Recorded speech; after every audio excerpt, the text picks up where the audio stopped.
Bismillah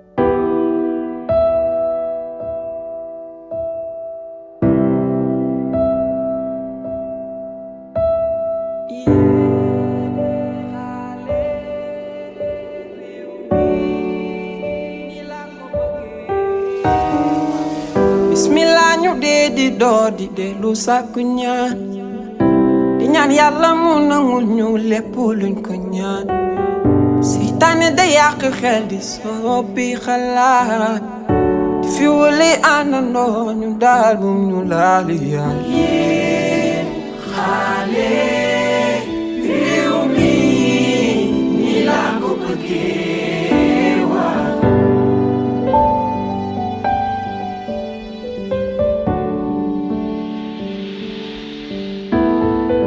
seen at mi moo di atum gone yi soxlawul bëri. Bonjour à tous, je m'appelle Sokhna Mariama Gueye, j'ai 14 ans.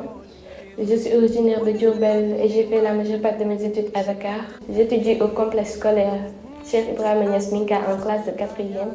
L'école se trouve à Yeumbeul, route de Bourg. Dans notre école, on nous a annoncé qu'un concours communal s'organisait. Les meilleurs élèves de chaque établissement étaient choisis pour participer à ce concours pour définir le meilleur élève de Yeumbeul. Donc, dans ma classe, j'étais la première de la classe avec une moyenne de 18 et la meilleure élève de mon école. J'ai été choisie parmi les premiers. Quand on m'a annoncé que j'ai réussi le concours auquel j'avais participé, j'étais très surprise, émue et contente. C'était une émotion indescriptible.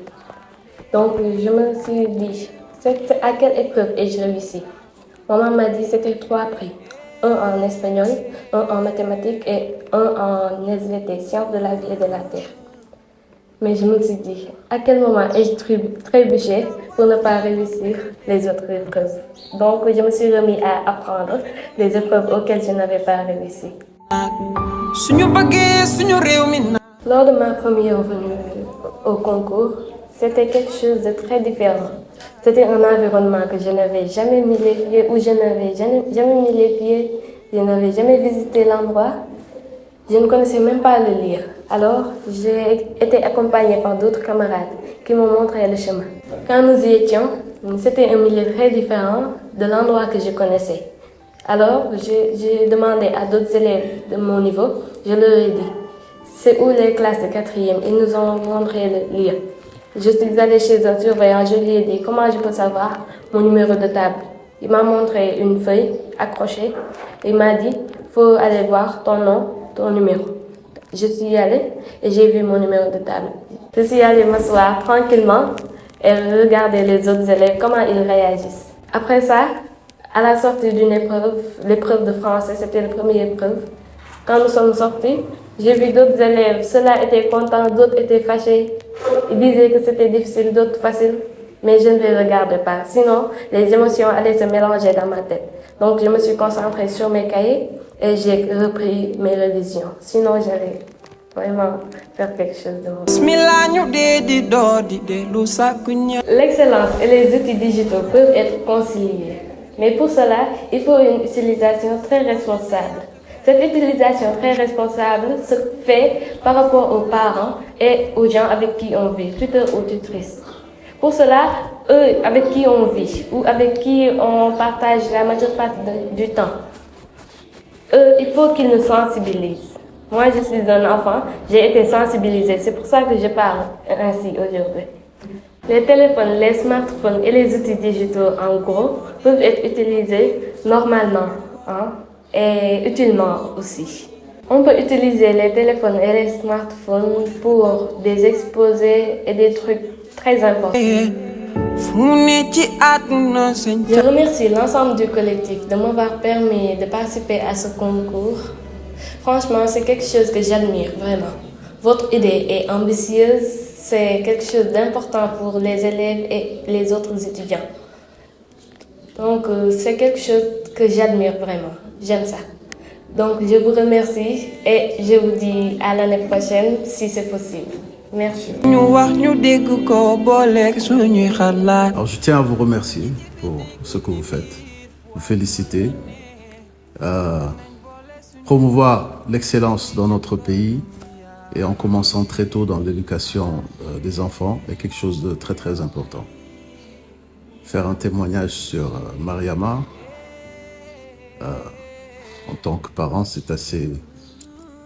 Je vais m'y exercer. Alors, Mariama, c'est une enfant polie, elle est disciplinée, beaucoup de détermination, avec des attributs naturels qui font que ce qu'elle a aujourd'hui est relativement facile pour elle, mais avec une dose de détermination assez soutenue. Je parlais de ses attributs naturels qu'elle partage un peu avec ses frères et ses sœurs à des niveaux quelque peu différents.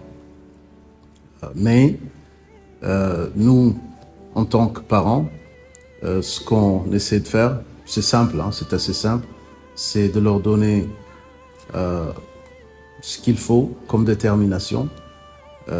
Et c'est ce qu'il faut aux enfants aujourd'hui dans ce pays. Être déterminés, quel que soit leur niveau d'intelligence, être déterminés dans ce qu'ils font, dans leurs études.